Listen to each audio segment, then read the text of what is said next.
Okay, what's Mr. Dan got cooking in the pan today? This is going to be my brunch for today. I just turned it off. Got my sausages nice and golden brown, as you can see. So without further ado, let's get to the rest of the recipe. Okay, here's the second part. I made some mashed potatoes, as you can see. Looking pretty good. The next thing we have, I've got some onions that I sliced halfways like this. I'm going to show you that in a minute. Over here I have some beef broth. In case I need more, I got this beef broth here. Here's my beef bouillon cubes I've used to make that.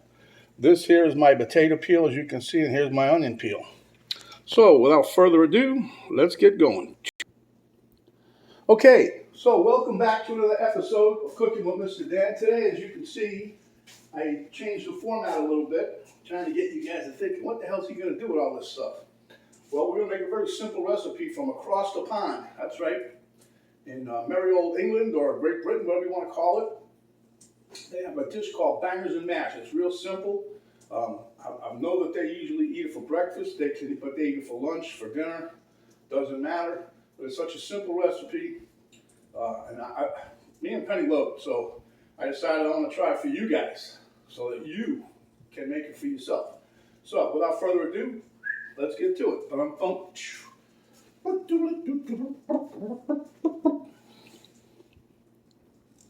Okay, so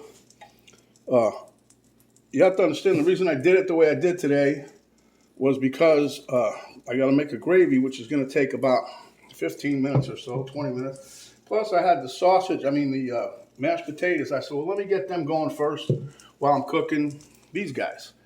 So, because, trying to save time, save you guys from having to watch all this stuff.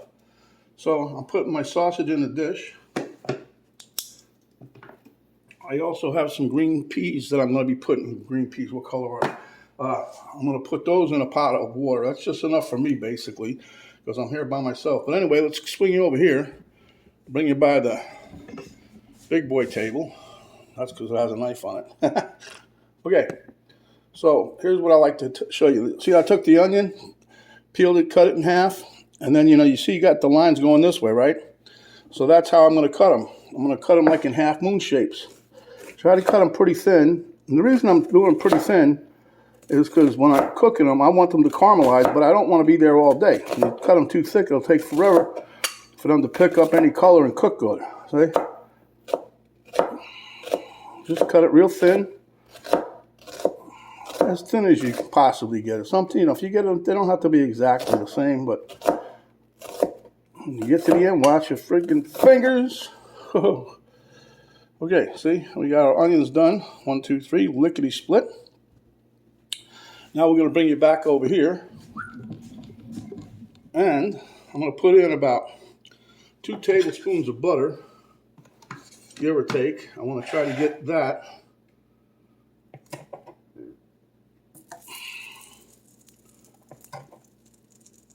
Okay. And we're going to bring that up so we get all nice and foamy. Notice I didn't clear out the pan after I was done with the sausages.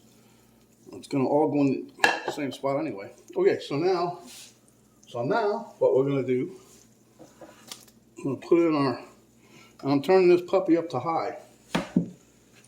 I'm going to put these. Now you think there's a lot of onions. It's actually one sweet onion, but I don't know if you guys ever had sweet onions, but those things are huge. They're like monsters. Can I tell you? Monsters, I say. Monsters. But anyway, that being said, all right.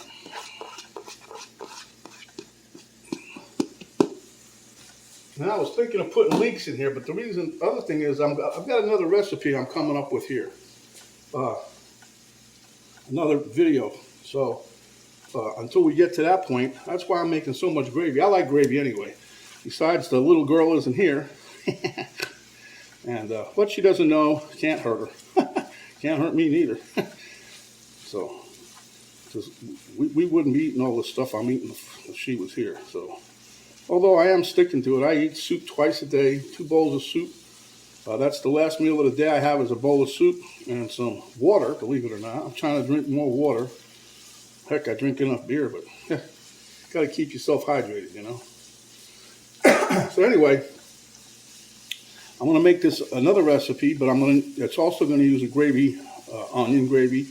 But then next time when I make it, I'm going to add some leeks in it. I was going to do that today, but I figured, nah, this is I'm trying to get it as authentic as I can.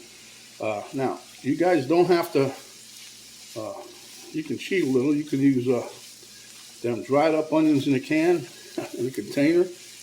They also have the gravy onion mix already in a pouch. All you got to do is add water to it or whatever. I'm just trying to do as authentic as I can. Excuse me, didn't mean to bump you. Don't want no camera rage. Okay, so give me a few minutes here. I'm going to put some salt and pepper on this. As you can hear, it's starting to sizzle, and you know what that means. Mr. Dan's book, Sizzle Sells, so we're going to add a little salt and pepper to this right quick. I don't want to add too much just yet because I don't know how those bouillon cubes are going to be tasty. So give me a few minutes, we'll be back. Okay, my friends, here it's been about 15 minutes, and as you can see, my onion is starting to get a little caramelization, a little browning, right? So now I'm going to help it along a little bit. This is one of them things my grandmother taught me. Let's see, since I don't know how many years ago. But anyway, I'm going to take a little bit of sugar, a little pinch as it were.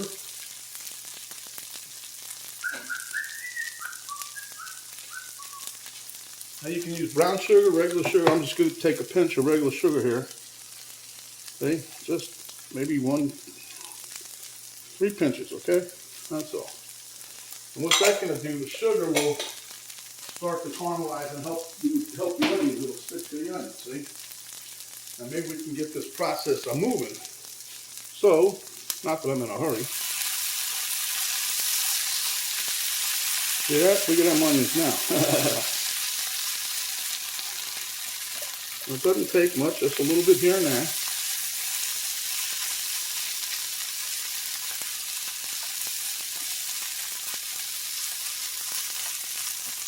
Couple pinches between your cheek and gum. I forget that commercial. Little Skull or whatever it was. Then they come up with those pouches, the Skull Bandits. Wasn't no need to pinch nothing. Then just pop one of those between your cheek and gum and you were set. I used to do those when we were in the woods. Couldn't smoke, so put one of those between my gum and my cheek. And after a while, it started irritating my gums, so I got rid of it. That was my lesson. Okay, so now what we're going to do, I'm going to put one more little bit of butter in here. Just a little. I want to make sure we got enough fat going on. And then, golly gee, Mr. Dan, what are we going to do now? Now we're going to make the gravy, son. So now, we're going to take out our tablespoon,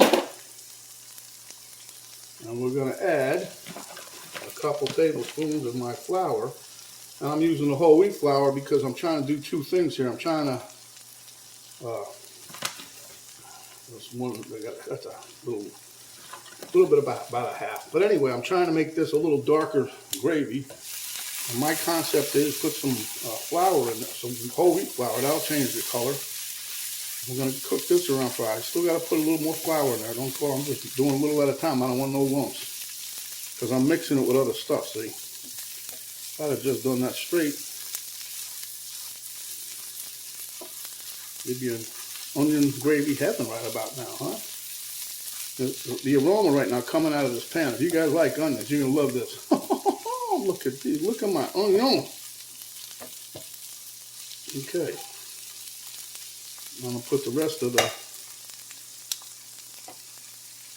flour in there, which is little. Boom.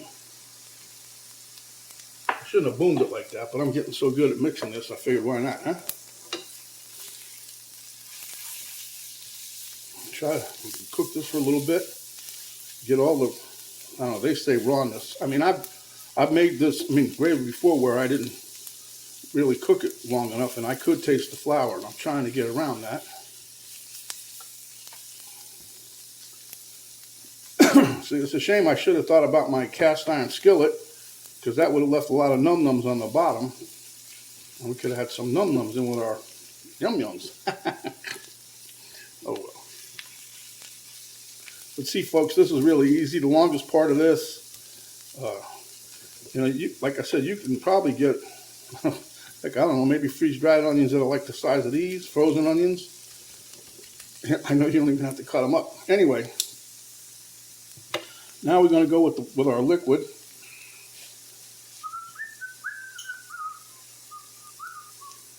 And I'm going to start with the, let me close this up before I mess that up.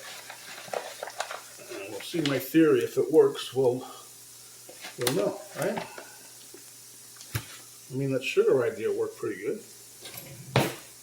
Okay, so now we're going to add some of our beef bouillon, as it were.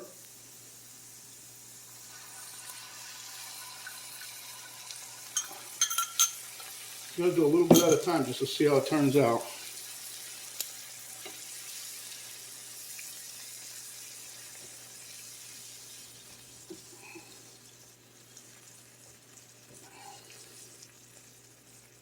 Yep. See how it's thickening up already, huh? You guys think I've been sleeping behind the wheel? Have I got news for you? Yep. Oh, trust me, if Penny sees this video, this will be one of these recipes I'll be making when she comes home, because she's gonna want her share. See, I'm just trying to say, like I was telling you, I want to make enough gravy because I got another dish I'm coming up with. Plus, I have once I perfect it, because I'm going to show you guys one day how I make this gravy with the cornstarch. It's basically the same as with the flour, but somebody said it was a little healthier, so I made it that way. And it actually turned out pretty good. So what we're trying to do here is get us a nice gravy. But anyway, what I'm getting at is I've also have this thing on my head I'm working on with trying to make a gravy with just onions and beef stock with no flour, no cornstarch. Yeah, go ahead and try that, Mr. Damn Deal. Oh, I'm trying it. I've tried it once already. It didn't come out too bad, but I have another theory now, so I can thicken it up. Oh my goodness. Constantly thinking. But, you know, that's what we do when we're trying to make something new or a little healthier. You know, can you think about making a caramelized onion, and I mean cook it all the way down to where you get the nice brown, dark color? I could have waited for this a little longer, but figured about 20 minutes was enough. But anyway, let me put a little bit more in here. All right. It's getting there. This is right about where we want to have it. Maybe a little bit more. I'll let you know in a moment. And we'll be right back. Okay, as you can see, we got a nice bubble going on. I'm going to put the rest of this brothy stuff in there. And we'll let it cook down a little to help reduce it. We're on the downstretch here. I'm putting my water on for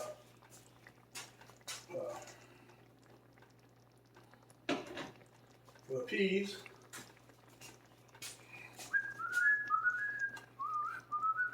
All right, I think you've done your job today, huh?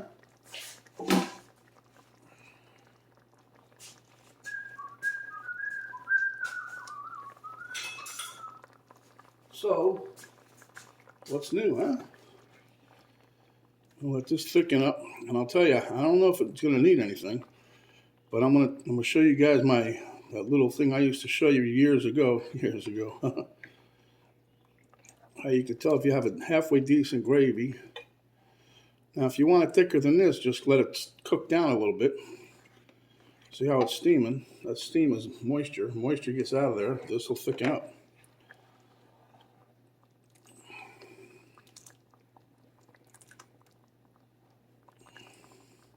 Tell you right now, it smells damn good, and I ain't done nothing but onions and the flour and whatever. Okay, so let me get a little taste here. See if we need to add anything. The salt is pretty much spot on. And that's, I think, because of the broth. Now, what I'm going to show you guys, let me dry my spoon here. I rinsed it out. But take your spoon and just dip it in there and turn it over. And you go like this. Watch. See that line? That's what's called nappe. And if you get a line like that and it doesn't run back through, one more time, ready? See?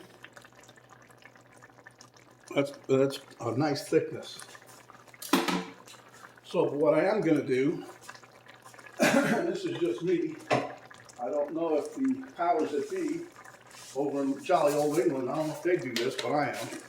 Put a little bit of pepper flakes in here, just for me, because I like it hot. Besides that, the sausage I'm using is hot.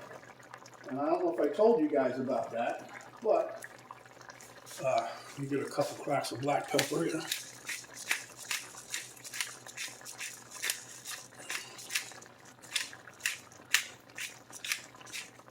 This must be on 1.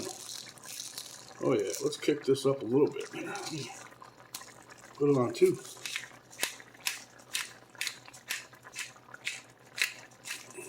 All right, see that? I love pepper. Me and Pepper, we're buddies. I once knew a girl named Pepper, but I'm not singing no more. We're done. Okay, so our sauce is done, gravy. So now I'm going to take my sausages, and one at a time we'll sink the boat. This is probably going to be too much for me to eat at one time, but I'm going to make my meal the way I like to have it. And if I have to put it in the refrigerator and save it for dinner or lunch or brunch, we're going to have a brunch here, so look at that. Oh, God. Oh, my goodness. All right.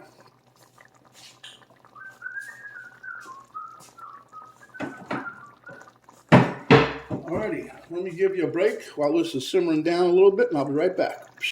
Okay, guys, our bangers and mash have met their match. Now, let me tell you a little backstory here. You know, it doesn't matter what kind of sausage you use, just to let you know that. The sausages, for the most part, I think immaterial is whatever you like. And that came, the bangers part came years ago, many years ago, when they first come up with this dish. I don't know what year that was. I didn't go looking anything up, but as the story goes, as I remember, what happened was that when they were cooking the sausage, they used to kind of like burst with a popping sound too. So, hence the word bangers and mash, right? Oh, what a mess I just made. We're gonna have to take care of that. Oh boy. Let me get a piece of paper towel here.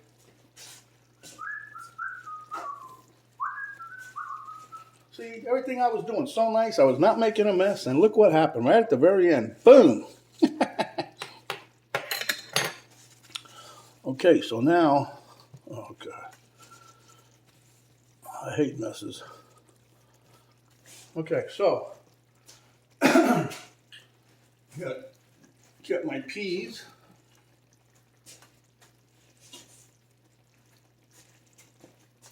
See, don't my peas look good?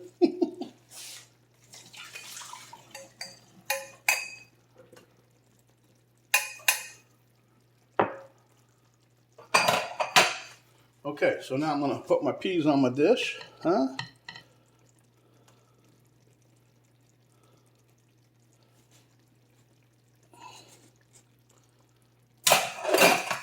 And then we're gonna top this with a little bit of, what do you call it? I don't know, what do you call it? Now we'll call it a little bit of pasta. How about that? And there you have it, my friends. This is what you call bangers and mash. Now, don't be afraid to eat it, because I'm not. I'll see you guys at the taste test table momentarily.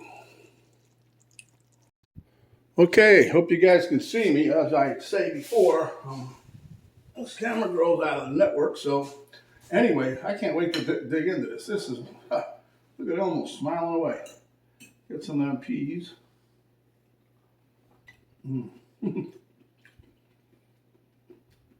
Mm. Mm.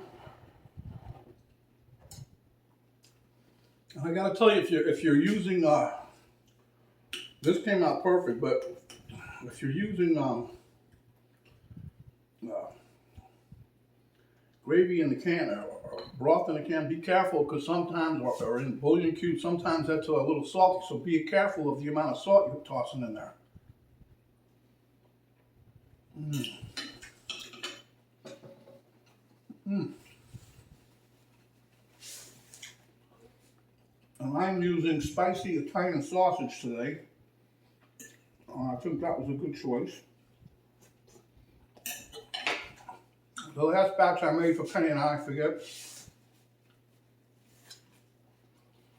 exactly when that was. However, back then, I made bratwurst. I took the Nuremberg style bratwurst from the Bavarian style, I guess you'd say. I cooked that up and used that as my bangers. So remember, the bangers is just a term because years ago, like I said, when I first went with this, this is good stuff. Man, you guys gotta try this. But anyway, the bangers came, like I said, and this was a guy from England, and his name was Lenny, told me. He said, hey, that's because the sausage would burst, make like a boop sound. He goes, boop. Whatever, that's how you got the bangers and mash, okay? But the bangers is not a specific sausage. Any kind you like. So, you guys like the video, give us a thumbs up, share it with your friends, your neighbors, your family. If you have not yet subscribed, please do so by hitting the subscribe button. A little notification bell will pop up. You hit that, that'll notify you each time we come out with another video, so you ain't gotta go hunting them down. Then there's a little arrow right below the video box. You hit that, arrow down, a drop down box will come down. You'll have a link to my Cook Home Mr. Dan Facebook page, a link to my daughter's artwork site page. And you also have the recipe, the complete ingredients, and how we did this delicious dish. So, my friends, until next time, stay hungry, and when you are, come back and we'll have another delicious dish just like this. This is Mr. Dan saying stay safe, stay COVID-free, and we'll see you next time. Thanks for watching.